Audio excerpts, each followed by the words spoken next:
అనుదిన నిత్య జీవపు మాటలు. దేవుని నామానికి మహిమ కలుగునుగాక.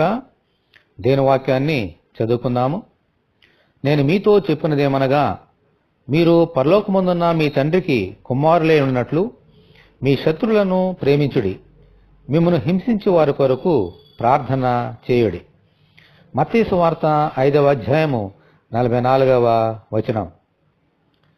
మన తండ్రి అయిన దేవుడు ప్రేమయే ఉన్నారు. దేవుడు లోకమును ఎంతో ప్రేమించి ఆయన సొంత కుమారుడిని ఈ లోకమునకు పంపించారు. యేసయ్య మనము పాపులుగా ఉన్నప్పుడే మనలను ప్రేమించి శిలువ మీద చనిపోయారు. తనను చంపుతున్న వారిని సైతము ప్రేమించి, వీరేమి చేస్తున్నారో వీరెరుగరు గనుక వీరిని క్షమించమని తండ్రికి ప్రార్థన చేశారు. మనము దేవునికి కుమారులుగాను కుమార్తెలుగాను ఉండాలి అంటే ఇటువంటి ప్రేమ మరియు మనల్ని హింసించే వారి కొరకు ప్రార్థించే గుణము కలిగి ఉండాలి.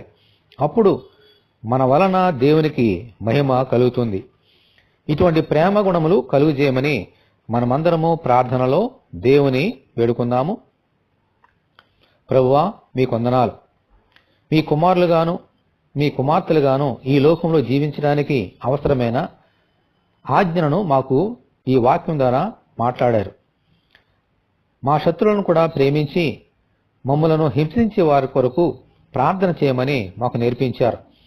మేము కూడా మీ అడుగుజాడలలో నడిచినట్లుగా కృప అనుగ్రహించి ప్రతి వారిని ప్రేమించినట్లుగా సహాయం తెచ్చమని, అలాగూ మీ నామాన్ని మేము ఘనపరిచినట్లుగాను మీకు మహిమ తెచ్చే బిడలుగాను ఉండినట్లుగా సహాయం తెచ్చమని, ఈ వాక్యం వింటున్న నీ బిడలందరికీ అటువంటి కృప దయచేయమని యేసు అతి పరిశుద్ధమైన నామములో ప్రార్థన చేస్తున్నాము తండ్రి.